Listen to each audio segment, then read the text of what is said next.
Hello madlang person, for today's video madlang person, ito nga pala ang Sunday ganap namin ni Victor ba. Napakaganda talaga ng vibes madlang person ba kapag tuwing linggo no? Bakit kaya no? At buti na lang din talaga madlang person ba at maaga kaming nagising ni Victor ba. Kaya pinapunta ko siya sa palengke madlang person para mamalingke, tapos pinapabili ko na rin siya dito sa mga kulang sa mga tindahan-tindahan namin dito ba. Sabi ko nga sa kanya na baka pwede mag-ihaw naman tayo ngayon ng isda at saka liempo o diba. Kaya ayan, dali-dali din siyang pumunta sa palengke madlang person ba para bumili rin ng sariwang isda, at buti na lang din talaga ay may nabili siya ba. Saktong-sakto din talaga madlang person ba yung nabili niyang isda is paborito ko pa naman itong isda na bagis. Iwan ko kung anong tawag sa inyo nito, basta bagis ang tawag sa amin ba. At habang nag-iihaw si Victor sa labas madlang person ba, at ito naman ako, nagpakulo ako ng herbal na iniinom namin tuwing umaga ni Victor ba. Ayan, binigay ko na nga sa kanya yung iinumin na herbal niya ba madlang person, at ako naman dito din naman ako sa tindahan nagbabantay habang si Victor ay nag-iihaw pa at hindi pa luto yung isda ba. Nakakatakam na talaga itong isdang bagis madlang person ba dahil paborito ko kasi to ba. At habang nag-aantay ako sa inihaw ni Victor madlang person ba, at dito naman ako nagtambay sa tindahan habang nag-inom-inom ng herbal na iniinom namin ni Victor ba. At isasalang na nga sa ihawan itong liempo madlang person ni Victor dahil itong isda na inihaw niya kanina ay luto niya, kaya ngayon liempo na naman ang iihawin niya ba. Tulog pa pala ang dalawang junakis namin madlang person ba dahil kagabi anong oras na rin kasi talaga sila nakatulog ba. Luto na pala yung inihaw na isda madlang person, pati itong liempong karne ba, itong inihaw kanina ni Victor madlang person, kaya ngayon si Victor maglagawa na naman siya ng nasawsawan ba. Gustong gusto ko talaga na si Victor ang gagawa ng sawsawan madlang person ba dahil napakasarap talaga ni Victor, ay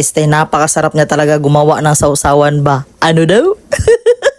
Masarap talaga yan magluto si Victor at gumawa ng sawsawan madlang person ba, kaya dyan habang nanonood ako madlang person, natitikim na kaya ako no, natatakam, natitikim.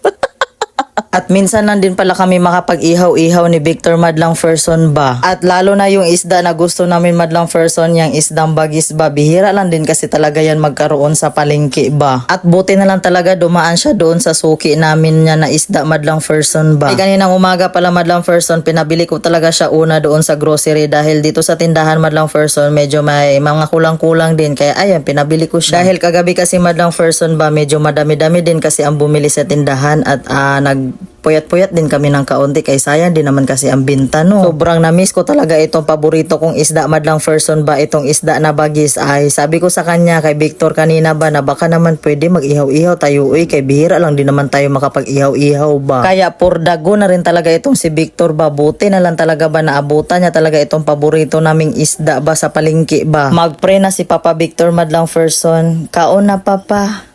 Mag-pray ka na Papa Victor. O diba? So ano na madlang person, kain na tayo. Diba sarap ng ulam namin no?